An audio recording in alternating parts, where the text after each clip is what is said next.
গাজীপুরের ছাত্র জনতার উপর হামলায় জড়িতদের দৃষ্টান্তমূলক শাস্তি দাবি, ব্যর্থতার জন্য ক্ষমা চাইল পুলিশ।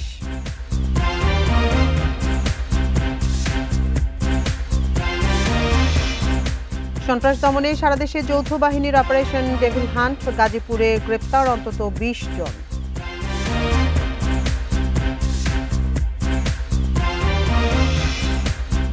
সরকারি উদারতায় মাথাচাড়া দিচ্ছে স্বৈরাচার, ব্রিফিংয়ে আইন উপদেষ্টা। সংস্কার আলোচনা এই মাসেই।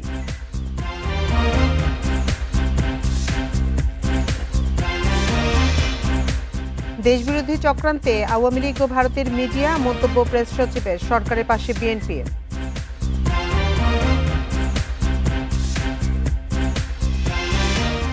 হিমাগারে আলু রাখার খরচ বাড়ল, মার্চ থেকে কার্যকর। লোকসান এড়াতে সিদ্ধান্ত, দাবি মালিকদের।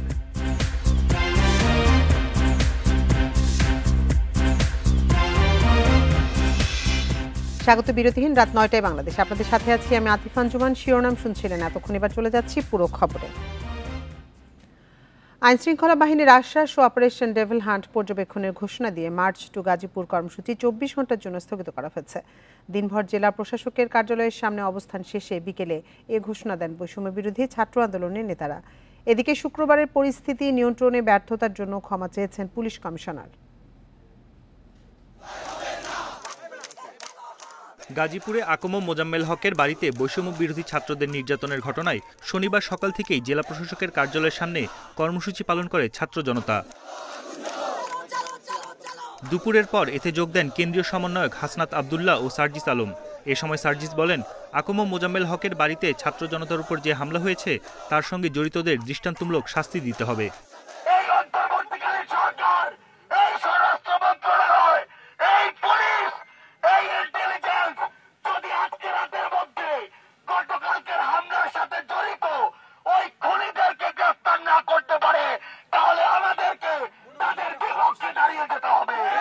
পরে বিকেলে ঘটনাস্থলে যান পুলিশ কমিশনার, সঙ্গে ছিল সেনাবাহিনীও। এ সময় ছাত্রদের তোপের মুখে পড়েন তিনি। শুক্রবার রাতের ঘটনার জন্য ক্ষমা চান কমিশনার। জানান, ছাত্রদের উপর হামলায় জড়িতদের ধরতে অভিযান চলছে। গত রাত্রে যে ঘটনাটি ঘটেছে তার জন্য আমি পুলিশের পক্ষ থেকে আপনাদের কাছে ক্ষমা প্রার্থনা করছি, ব্যর্থতা স্বীকার করছি। যারা আপনাদেরকে এভাবে আঘাত করেছে তাদেরকে প্রত্যেকের এই আঘাতের শিকার হতে হবে ইনশাআল্লাহ। আমি আপনাদেরকে বলতে চাই, আমরা এক এক করে তাদেরকে খুঁজে বের করব ইনশাআল্লাহ। এরপর আইনশৃঙ্খলা বাহিনীর আশ্বাস ও অপারেশন ডেভিল হান্টকে পর্যবেক্ষণের ঘোষণা দিয়ে কর্মসূচি স্থগিত করা হয়। গাজীপুরকে ডি-আওয়ামীফিকেশনের জন্য উনারা আমাদেরকে আশ্বস্ত করেছে, আইন শৃঙ্খলা রক্ষাকারী বাহিনী তাদের সর্বোচ্চ যে পদক্ষেপ রয়েছে সেই পদক্ষেপ গ্রহণ করবে। এই অপারেশন ডেভিল হান্টের মধ্য দিয়ে একটা টেবিলে যেন বাদ না যায়, প্রত্যেকের শাস্তির আওতায় আনতে হবে। এদিকে ঘটনাস্থল গাজীপুর মহানগরীর ধীরাশ্রম এলাকায় মোজাম্মেল হকের বাড়ির পরিস্থিতি থমথমে। মোতায়েন রয়েছে আইনশৃঙ্খলা বাহিনী। বন ইবনে কামাল, ইন্ডিপেন্ডেন্ট নিউজ, গাজীপুর। গাজীপুরে জেলা প্রশাসক কার্যালয়ের সামনে বৈষম্য বিরোধী ছাত্র আন্দোলনের নেতা কর্মীদের উদ্দেশ্য করে গুলি চালিয়েছে দুর্বৃত্তরা। এ ঘটনায় বৈষম্য বিরোধী ছাত্র আন্দোলনের জেলা শাখার এক কর্মী আহত হন। আহত মোবাশ্বের বৈষম্য বিরোধী ছাত্র আন্দোলনের গাজীপুর জেলা শাখার কর্মী বলে জানিয়েছেন সংগঠনের জেলা শাখার যুগ্ম আহ্বায়ক সামিউল আলম নাবিল। তিনি জানান, সন্ধ্যা 6:30টার দিকে সংবাদ সম্মেলন করছিলেন তারা। এ সময় মোটরসাইকেল নিয়ে দুই তরুণ তাদের উদ্দেশ্যে গুলি ছুড়ে পালিয়ে যায়। এতে মোবাশ্বের নামে এক কর্মী হাতে গুলিবিদ্ধ হন। দ্রুত তাকে গাজীপুর শহীদ তাজউদ্দিন আহমদ মেডিকেলে নেওয়া হয়। বিষয়টি তদন্ত করে দেখা হচ্ছে বলে জানিয়েছে পুলিশ।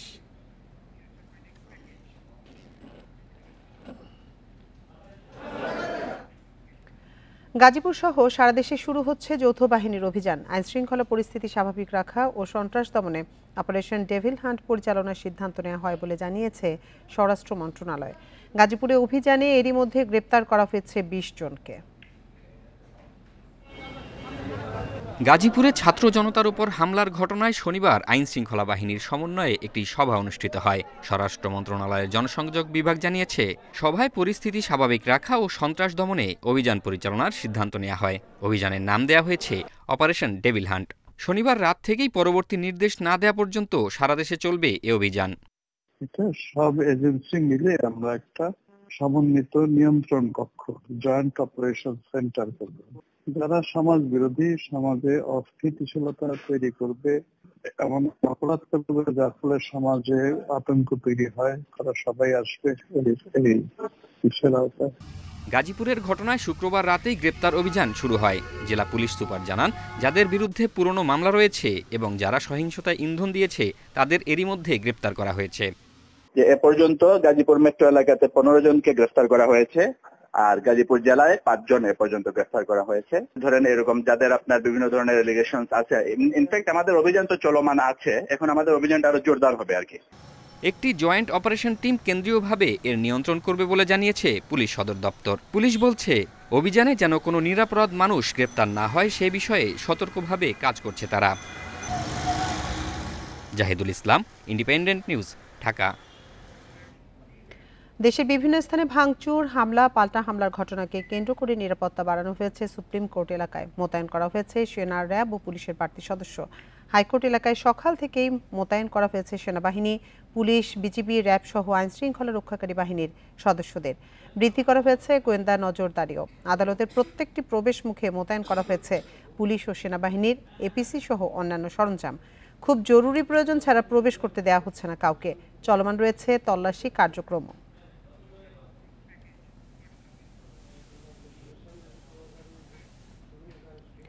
অন্তর্বর্তী সরকারের উদার মানসিকতার কারণেই স্বৈরাচার এখনো মাথাচাড়া দিয়ে উঠতে পারছে না বলে মন্তব্য করেছেন আইন উপদেষ্টা আসিফ নজরুল। বিকেলে ফরেন সার্ভিস একাডেমিতে প্রেস উইংয়ের এক ব্রিফিংয়ে মন্তব্য করেন তিনি। এতে উঠে আসে 6 সংস্কার কমিশনের নানা প্রস্তাবও। মন্ত্রণালয়ের সংখ্যা হ্রাস করতে বলেছেন, অযথা রাষ্ট্র সংস্কারে 6 কমিশনের পূর্ণাঙ্গ প্রস্তাব নিয়ে শনিবার ফরেন সার্ভিস একাডেমিতে আয়োজন করা হয় সংবাদ সম্মেলন। 25টি মন্ত্রণালয় এবং 40টি সংবাদ সম্মেলনে আইন উপদেষ্টা জানান, সংস্কার কমিশনের প্রস্তাবগুলো দেয়া হয়েছে আশু, মধ্যমেয়াদী ও দীর্ঘমেয়াদী এই 3 ভাগে। এর মধ্যে দ্রুত করণীয় নিয়ে আলোচনা করেন তিনি। এতে উঠে আসে জনপ্রশাসন সংস্কার, নাগরিক সেবায় গণশুনানি, 2টি নতুন বিভাগ গঠন, কালো টাকা সাদার নিয়ম না রাখা সহ কয়েকটি বিষয়। রাষ্ট্র মেরামতের ফান্ডামেন্টাল শর্ত পূরণ করার জন্য রাজনৈতিক ঐক্যমতের ভিত্তিতে যেই সংস্কারগুলো অতি জরুরি সেগুলি করার সাথে সাথে নির্বাচন প্রক্রিয়ার মাধ্যমে আমরা চলে যেতে চাই। আইন উপদেষ্টা জানান, মন্ত্রণালয়ের সংখ্যা কমানোর প্রস্তাবও এসেছে।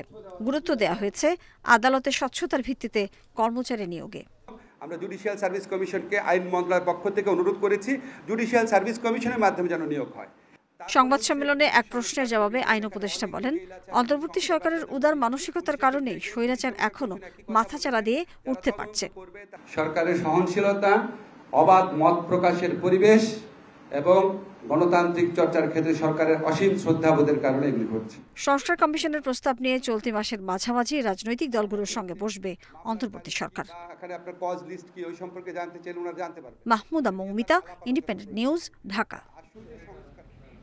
প্রধান উপদেষ্টাকে জঙ্গি নেতা আখ্যা দিয়েছে আওয়ামী লীগ ও ভারতীয় গণমাধ্যম, এমন অভিযোগ করেছেন প্রেস সচিব শফিকুল আলম। মন্তব্য করেন, দেশে অভ্যুত্থান নয়, জঙ্গি তৎপরতা চলছে, এমন অপপ্রচার চালানো হচ্ছে। সকালে জাতীয় প্রেস ক্লাবে এক অনুষ্ঠানে তিনি এসব কথা বলেন। অনুষ্ঠানটি ছিল দ্রোহের গ্রাফিতি নামে একটি বইয়ের প্রকাশনা উৎসব। এতে অংশ নিয়ে সাম্প্রতিক রাজনৈতিক পরিস্থিতি নিয়ে কথা বলেন প্রধান উপদেষ্টার প্রেস সচিব। আওয়ামী লীগ ও ভারতীয় গণমাধ্যমের কঠোর সমালোচনা করেন তিনি। বলেন, আওয়ামী লীগের এই ন্যারেটিভের বাইরে গ্রাফিতির বই গুরুত্বপূর্ণ, সবকিছুর ডকুমেন্টেশন করা হবে। বারবার আপনি ওদের মেসেজগুলো দেখেন, 3000 পুলিশ মারা গেছে। ওদের মানে ইউনুস হচ্ছে জঙ্গি লিডার, ইউনুসকে ঘিরে আছে কারা? জঙ্গি লিডার। এটা কেন করছে জানেন? এটা খুবই ওয়েল অর্কেস্ট্রেটেড ক্যাম্পেইন এবং এটা ইন্ডিয়ান মিডিয়াও এটার সাথে জড়িত। তারা মিলিয়নস অফ ডলার খরচ করছে এই হাসিনার অলিগার্কগুলো।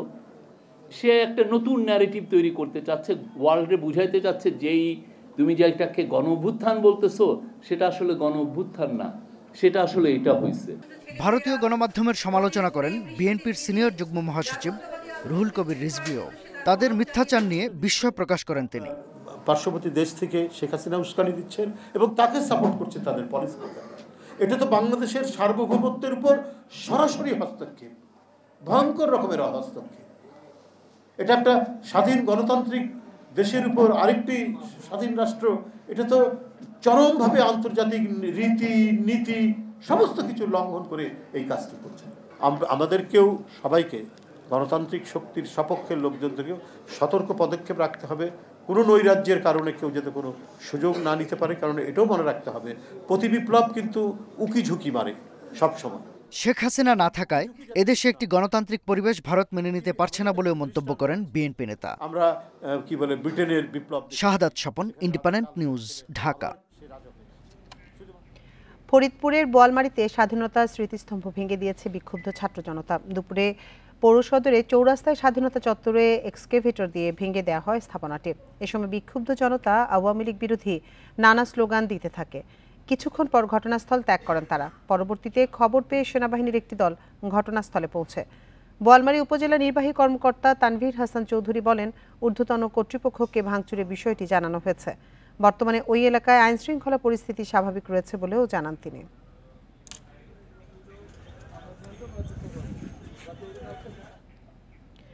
আদালত এবং বাংলাদেশ ব্যাংকের কোনো নির্দেশনা নেই, তবু খেলাপি ঋণ আদায়ে গ্রাহকের প্রতিষ্ঠান ও বাসার সামনে দলবল নিয়ে অবস্থান কর্মসূচি পালন করছে কয়েকটি ব্যাংক। মাইকিং করে ধারাবাহিকভাবে ঋণের তথ্য প্রকাশ করা হচ্ছে জনসমক্ষে, যা ব্যাংকার বহিঃসাক্ষ্য আইনের পরিপন্থী। বিশ্লেষকেরা বলছেন এটি গ্রাহকদের সামাজিকভাবে হেয় করা শামিল। এতে ঋণ আদায়ের চেয়ে ব্যাংক ও গ্রাহকের দূরত্ব আরও বাড়বে। খেলাপি ঋণ আদায়ে বেশ কিছুদিন ধরেই গ্রাহকের বাড়ি এবং অফিসে গিয়ে অবস্থান কর্মসূচি পালন করছেন কয়েকটি সরকারি ও বেসরকারি ব্যাংকের কর্মকর্তারা। ঋণ খেলাপিদের সামাজিকভাবে বয়কটের আহ্বান জানিয়ে ছবিসহ ব্যানার টাঙিয়ে মাইকিং করা হচ্ছে। গেল ডিসেম্বরে চট্টগ্রামে এমন কর্মসূচি পালন করে ন্যাশনাল ব্যাংক এবং ফার্স্ট সিকিউরিটি ইসলামী ব্যাংক। এছাড়া সিলেট এবং কুষ্টিয়ায় একই কাজ করেছে এক্সিম ব্যাংক। অগ্রণী ব্যাংকও করেছে কুষ্টিয়ায়। জানুয়ারিতে সবচেয়ে বড় আকারে এ ধরনের কর্মসূচি পালন করে ইউনিয়ন ব্যাংক। রাজধানীতে 5 গ্রাহকের প্রতিষ্ঠান ও বাড়ির সামনে ব্যানার নিয়ে দলবলে হাজির হয়েছিলেন কর্মকর্তারা। ইউনিয়ন ব্যাংকের ভাইস প্রেসিডেন্ট অবসরপ্রাপ্ত মেজর নিজাম ইবনে সিরাজের দাবি, এই পন্থায় অপদস্থ হওয়ার ভয়ে অনেকেই ঋণ পরিশোধ করতে আগ্রহ দেখাচ্ছেন। একজনের ব্যাপারে আবার চিঠিও দিচ্ছেন ব্যাংকে যে ঠিক আছে আমরা রিশিডিউল করতে চাই, কি পরিমাণ কি লাগবে, এ ধরনের আগায় আসতেছে এবং তার এফেক্ট আশেপাশে পড়ছে, পজিটিভ এফেক্ট পড়ছে। এদিকে ব্যাংকার বহিঃসাক্ষ্য আইন 2021 পরিপালনে ব্যাংকগুলোকে নির্দেশ দিয়েছে কেন্দ্রীয় ব্যাংক। নতুন এ আইনে ব্যাংকের কোনো কর্মকর্তা বা কর্মচারী অনুমোদিত ব্যক্তি ছাড়া অন্য কারো কাছে গ্রাহকের তথ্য প্রকাশ করতে পারবে না। এই আইন না মানলে সর্বোচ্চ 3 বছরের কারাদণ্ড বা 10 লাখ টাকা জরিমানা অথবা উভয় দণ্ডে দণ্ডিত হবেন। তবে গ্রাহকদের সামাজিকভাবে হেয় করে খেলাপি ঋণ আদায় সম্ভব নয় বলে মত বিশ্লেষকদের। আপনার মূল উদ্দেশ্য তো আপনার টাকা, গ্রাহকের টাকা ফেরত আনা। আপনার উদ্দেশ্য তো তাকে আপনার একেবারে ভিক্টিমাইজ করে তাকে একেবারে সমাজের কাছে হেয় করে দিলেই তো কি আপনার টাকা ফেরত আসবে? ফেরত তো আসবে না। আইনের দুর্বলতায় ঋণ খেলাপিরা বারবার পার পেয়ে যাচ্ছেন। তবে এক্ষেত্রে রাজনৈতিক সরকারের সদিচ্ছা গুরুত্বপূর্ণ ভূমিকা রাখতে পারে বলছেন তারা। ইচ্ছাকৃত খেলাপিদের আপনি হ্যান্ডেল করবেন। সরকার যদি চায়, ইয়েস আমরা এই ব্যাংকগুলোকে টার্ন অ্যারাউন্ড করাবো, খেলাপিদের কাছ থেকে আমরা টাকা পয়সা আদায় করব। আপনার সরকারের একটা রাজনৈতিক সদিচ্ছাই এনাফ, বুঝছেন? এত বড় বড় আইনের দরকার নেই। বাংলাদেশ ব্যাংকের হিসেবে বর্তমানে খেলাপি ঋণের পরিমাণ 2,84,000 কোটি টাকার বেশি। তৌহিদ রানা, ইন্ডিপেন্ডেন্ট নিউজ, ঢাকা। হিমাগারে আলু সংরক্ষণে খরচ কেজি প্রতি 1 টাকা বাড়িয়ে 8 টাকা করেছে মালিক সমিতি। শনিবার রাজধানী পল্টনে সমিতির কার্যালয়ে সংবাদ সম্মেলনে এ ঘোষণা দিয়েছেন তারা। সব ধরনের খরচ বাড়ায় লোকসান এড়াতেই সিদ্ধান্ত বলে দাবি মালিকদের। এবছর উৎপাদন 40% বাড়ায় আলুর দাম সহনীয় থাকবে বলেও মনে করছেন তারা। দেশে বছরে আলুর চাহিদা 90 লাখ টন, প্রায় পুরোটাই দেশে উৎপাদন থেকে পূরণ করা হয়। মূলত ফেব্রুয়ারি মাস থেকে সংরক্ষণ শুরু হয় আলুর। হিমাগারে এতদিন প্রতি কেজি আলু সংরক্ষণ ভাড়া 7 টাকার জায়গায় 1 টাকা বাড়ানো হলো। সেক্ষেত্রে মার্চ থেকে 50 কেজি বস্তা দাম দাঁড়াচ্ছে 400 টাকা। আলু সংরক্ষণ ভাড়া ও সার্বিক পরিস্থিতি নিয়ে সংবাদ সম্মেলনে মালিক সমিতি জানায়, বিদ্যুৎ বিল, ব্যাংক সুদহার সহ অন্যান্য খরচ বেড়ে যাওয়ায় 1 টাকা বাড়াতে বাধ্য হয়েছেন তারা। খরচগুলো বিবেচনা নিয়ে কেজি প্রতিবার 8 টাকা নির্ধারণ করা হয়েছে। এই 8 টাকা কেজি প্রতিবার নির্ধারণে যৌক্তিকতা যাচাই করার জন্য আমরা স্বপ্রণোদিত হয়ে, উদ্যোগী হয়ে বাণিজ্য মন্ত্রণালয়, কৃষি মন্ত্রণালয় ট্রেনিং কমিশনের পথে বিনীত আহ্বান জানাচ্ছি। গত বছর চাহিদার তুলনায় উৎপাদন কম হওয়ায় আলুর দাম বাড়তি ছিল। এবার 40% বেশি জমিতে আলুর চাষ হয়েছে, তাই বাজারে সর্বোচ্চ 40 টাকার বেশি দাম হবে না বলছেন হিমাগার মালিকরা। তবে মধ্যস্বত্বভোগীদের দৌরাত্ম্য কমানোর ওপর জোর দেন তারা। সরকার অর্থ মন্ত্রণালয় একটি বছরের জন্য আমাদের হিমাগারগুলিকে বলুক যে আপনাদের 25 সালের জন্য ব্যাংকের সুদের হার 7% করা হলো, দেখেন আমাদের কেজি প্রতি ভাড়া কত কমে আসে। দেশে ছোট বড় মিলিয়ে হিমাগার রয়েছে 365টি। এসব হিমাগারকে কৃষিভিত্তিক শিল্প ঘোষণার দাবি মালিকদের। Shahid Ahmed, independent news, Dhaka. দেশে যারাই ক্ষমতায় এসেছে তারা কোনো না কোনো দেশের গোলামি করেছে বলে মন্তব্য করেছেন গণ অধিকার পরিষদের সভাপতি নুরুল হক নূর। বিকেলে কিশোরগঞ্জের পাকুন্দিয়া ঈদগাহ মাঠে গণসমাবেশে তিনি কথা বলেন। নুরুল হক নূর বলেন, বাংলাদেশে যারাই ক্ষমতায় থেকেছে তারা কেউ ভারতের বা পাকিস্তানের গোলামি করেছেন, আবার কেউ আমেরিকার অথবা চীনের গোলামি করেছে। এই গোলামি করে দেশকে আর ঝুঁকিতে ফেলা যাবে না। ভারতে বসে শেখ হাসিনা অরাজকতা করছে জানিয়ে তিনি আরও বলেন, দেশকে বাঁচাতে হলে আওয়ামী লীগকে নিষিদ্ধ করতে হবে, সেই দলের অপরাধীদের বিচারের আওতায় আনতে হবে। প্রয়োজনে নতুন দল গঠন করে রাজনীতি করতে পারবে দলটির সাধারণ নেতাকর্মীরা। এই দেশে যারাই ক্ষমতায় থেকেছে কেউ ভারতের গোলামি করে, কেউ পাকিস্তানের গোলামি করে, কেউ মার্কিন পন্থী, কেউ চীন পন্থী, কিন্তু আমরা বারবার বলেছি কোন পন্থী হয়ে বাংলাদেশকে ঝুঁকিতে ফেলা যাবে না। চট্টগ্রামে জলাবদ্ধতা দূর করতে প্রয়োজনীয় বরাদ্দ মিলছে না, সিটি মেয়র বললেন, এতে হিমশিম খেতে হচ্ছে সেবা সংস্থাগুলোকে। শনিবার চট্টগ্রামে এক মত বিনিময়ে তিনি একথা বলেন। তবে অর্থ সহায়তা দিয়ে আসছে বর্ষায় জলাবদ্ধতায় দুর্ভোগ কমানোর আশ্বাস দেন দুর্যোগ উপদেষ্টা ফারুকী আজম। গত 10 বছরে 15,000 কোটি টাকার প্রকল্প নিয়েও কমেনি চট্টগ্রাম নগরীর জলাবদ্ধতা। খাল উদ্ধার সহ নানা তৎপরতা চললেও শঙ্কা রয়েছে আসছে বর্ষাতে। এই সংকটকে সর্বোচ্চ গুরুত্ব দিচ্ছে অন্তর্বর্তী সরকার। 4 উপদেষ্টাকে দেওয়া হয়েছে বিশেষ দায়িত্ব। মত বিনিময় সভায় চট্টগ্রাম উন্নয়ন কর্তৃপক্ষ জানায় 36টি খালে পানি প্রবাহ স্বাভাবিক রাখার চেষ্টা চলছে। খালের মুখে স্থাপিত 12টি স্লুইস গেট বর্ষার আগেই খুলে দেওয়া হবে।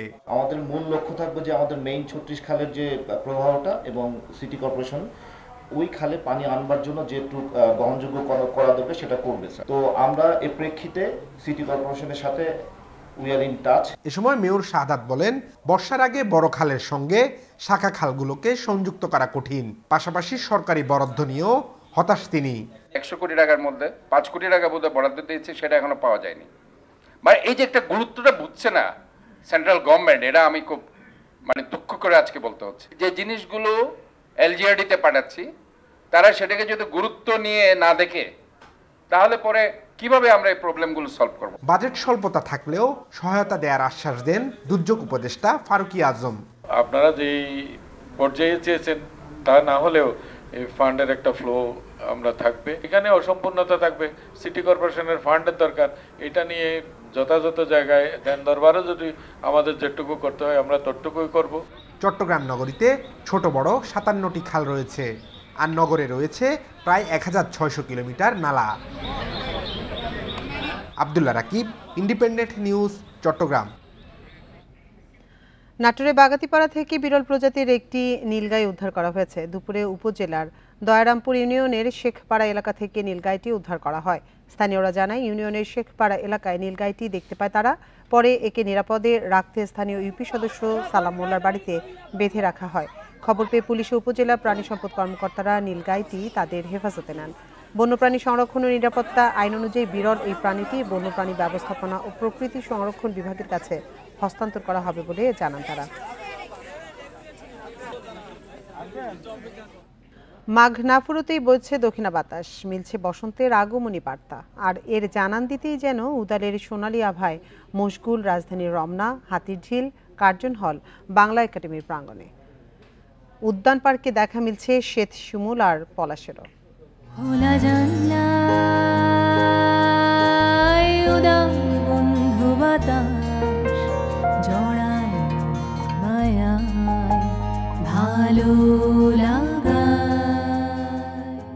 মাঘের শেষে পাতা ঝরে নতুন সাজে উদাল। সবুজ ভেদ করে মাথা উঁচিয়েছে সোনালি পাপড়ি, শীতের শেষ প্রান্তে দিচ্ছে বসন্তের বার্তা। বিলুপ্তির মুখে থাকা এই উদালের দেখা মিলছে রাজধানীর রমনা, হাতিরঝিল, কার্জন হল, বাংলা একাডেমি প্রাঙ্গণে। মাঘের শেষ থেকে ফাল্গুন পর্যন্ত ছড়ায় শোভা।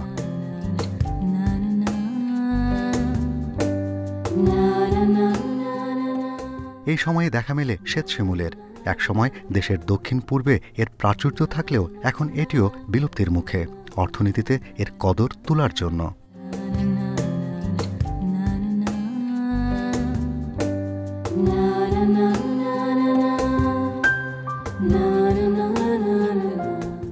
রাজধানীতে মৌসুমের প্রথম শিমুল ফুটেছে হাতিরঝিলে। দক্ষিণা বাতাসে রক্তিম আভা ছড়াচ্ছে মিঠে করা রোদের মায়া মেখে।